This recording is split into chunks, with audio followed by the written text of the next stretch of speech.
ഇന്ന് തന്നെ ഡൗൺലോഡ് ചെയ്യൂ. കാണൂ നിങ്ങളുടെ ഫേവറേറ്റ് ഷോസ്.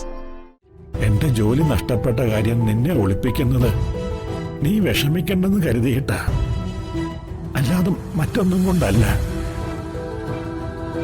ഇപ്പൊ തന്നെ നിനക്ക് 1000 പ്രശ്നങ്ങളാ.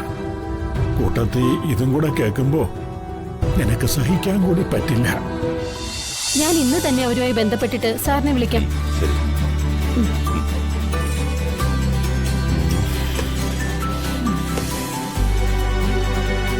ശ്യാമേ, മോനെ ശ്യാമേ.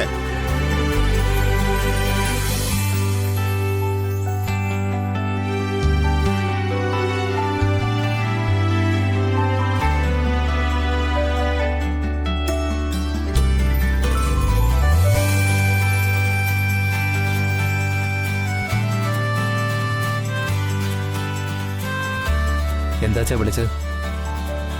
മോനെ, മാട്രിമോണിയലിലെ പെണ്ണ് സ്വാതിക ഇപ്പൊ ഇവിടെ നിന്ന് ഇറങ്ങിയുള്ളൂ. നിനക്ക് പറ്റിയൊരു പെൺകുട്ടി ഒത്തു വന്നിട്ടുണ്ട്. ഫോട്ടോ എന്റെയിലേക്ക് അയക്കാന്നാ പറഞ്ഞേ.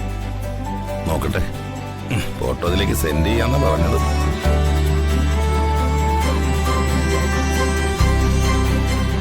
ആ, വന്നിട്ടുണ്ട്. എനിക്ക് ഫോട്ടോ ഒന്നും കാണണ്ട. മോനെ, അമ്മയ്ക്ക് വളരെ ഇഷ്ടപ്പെട്ട കുട്ടിയാ. നിന്റെ ജീവിതത്തിൽ എല്ലാം കൊണ്ടും ഇണങ്ങുന്ന പെൺകുട്ടിയാ. നല്ല ഐശ്വര്യമുള്ള മോളാ. ദേ, വെറുതെ ഇതിന് നീ തടസ്സമൊന്നും പറയരുത്. എടാ, നിനക്ക് എങ്ങോട്ടെങ്കിലും അത്യാവശ്യമായിട്ട് പോകാണ്ടെങ്കിൽ പൊക്കോ. ഫോട്ടോ നിന്റെ ഫോണിലേക്ക് ഞാൻ സെൻഡ് ചെയ്തേക്കാം. നീ സൗകര്യം പോലെ കണ്ടാ മതി. ഫോട്ടോ കണ്ട് നിന്റെ അഭിപ്രായം അറിഞ്ഞിട്ട് വേണം ഞങ്ങൾക്ക് മറ്റു കാര്യങ്ങളിലേക്കൊക്കെ നീങ്ങാൻ. മോനെ, നീ ഉപേക്ഷ വിചാരിക്കരുത്. ഇല്ലമ്മേ, ഞാൻ ഫോട്ടോ കണ്ടോളാം.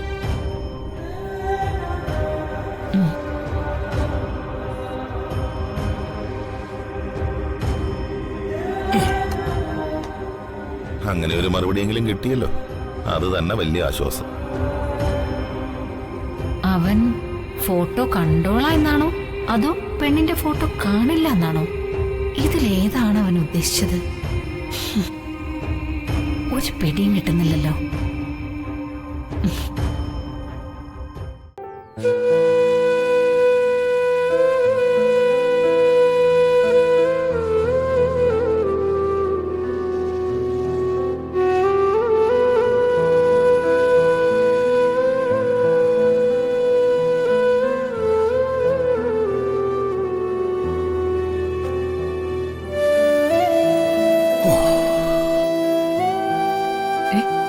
ആഹാ, എത്തിയോ? നൈറ്റ് ഡ്യൂട്ടിക്ക് പോയിട്ട് എന്തുണ്ട് വിശേഷം? എന്ത് വിശേഷം? പറയത്തക്ക വിശേഷമൊന്നും ഉണ്ടായിട്ടില്ല. എന്നത്തെയും പോലെ കാര്യങ്ങൾ നീങ്ങി, അത്ര തന്നെ.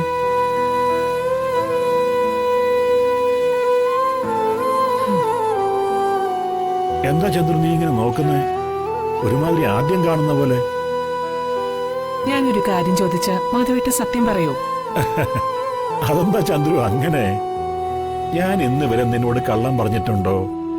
അതൊക്കെ ശരി തന്നെ, പക്ഷേ ആ ശീലങ്ങളിലൊക്കെ മാറ്റം വന്നതുപോലെ. അതൊക്കെ നിന്റെ തോന്നലുകളാ. എന്റെ ശീലങ്ങളിലൊന്നും ഒരു മാറ്റവും വന്നിട്ടില്ല. മാധവേട്ടന് എന്നെ അറിയിക്കാൻ കഴിയാത്തതായി എന്തെങ്കിലും പ്രശ്നമുണ്ടോ? പറ മാധവേട്ട. മാധവേട്ടന് എന്തെങ്കിലും സങ്കടം? മാധവേട്ടന്റെ മനസ്സ് വേദനിച്ച അതെനിക്ക് സഹിക്കാൻ പറ്റില്ല. അങ്ങനൊരു പ്രശ്നവും ഇല്ല. ഇല്ലേ? ഇല്ല. എന്താ ചന്ദ്രു?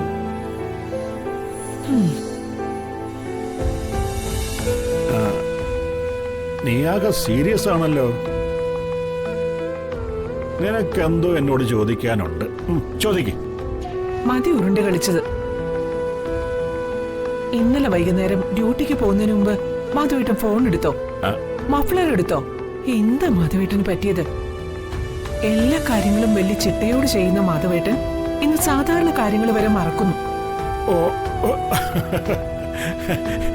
ഈ രണ്ട് കാര്യങ്ങളാണോ എന്റെ സ്വഭാവമാറ്റത്തിന് കാരണമായിട്ട് നീ കണ്ടുപിടിച്ചത്? ചന്ദ്രു, ഫോൺ എടുക്കാൻ ഞാൻ മറന്നു, അത് ശരിയാ. പിന്നെ മഫ്ലർ, രാത്രി ഡ്യൂട്ടിക്ക് തണുപ്പേൽക്കാതിരിക്കാനല്ലേടോ മനുഷ്യരും മഫ്ലർ ഉപയോഗിക്കുന്നത്. ഇപ്പൊ തണുപ്പ് സമയമല്ലല്ലോ.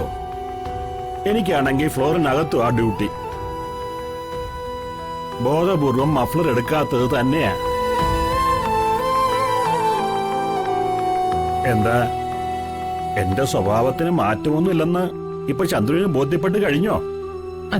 അത് പൂർണ്ണമായിട്ട് അങ്ങോട്ട് ബോധ്യപ്പെട്ടിട്ടില്ല. എന്നാലും തൽക്കാലം ഞാനിത് വിശ്വസിക്കുന്നു.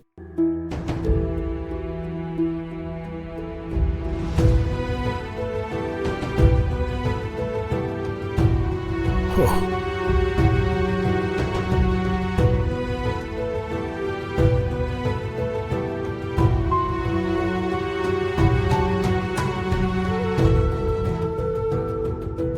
തൽക്കാലം രക്ഷപ്പെട്ടു. ചന്ദ്രു, എന്റെ ജോലി നഷ്ടപ്പെട്ട കാര്യം നിന്നെ ഒളിപ്പിക്കുന്നത് നീ വിഷമിക്കണ്ടെന്ന് കരുതിയിട്ടാ, അല്ലാതെ മറ്റൊന്നും കൊണ്ടല്ല. ഇപ്പൊ തന്നെ നിനക്ക് 1000 പ്രശ്നങ്ങളാ. കൂട്ടത്തിൽ ഇതും കൂടെ കേൾക്കുമ്പോ നിനക്ക് സഹിക്കാൻ കൂടി പറ്റില്ല.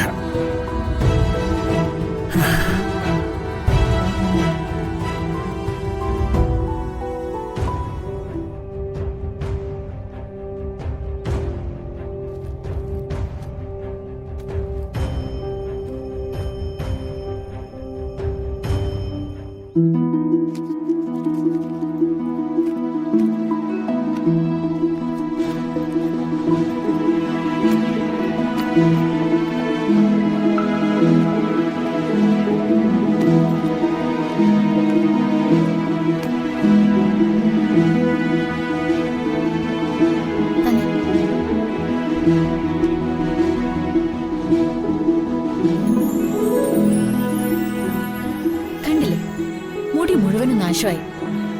മുത്തശ്ശിയുടെ എണ്ണ തേക്കാത്തോണ്ടായിരിക്കും അല്ലേ വന്ദനമ്മേ? അതെ, വെറും എണ്ണയല്ല, കറിവേപ്പിലയും കരിഞ്ചീരകം ഒക്കെ ഇട്ട് കാച്ചിയ എണ്ണ.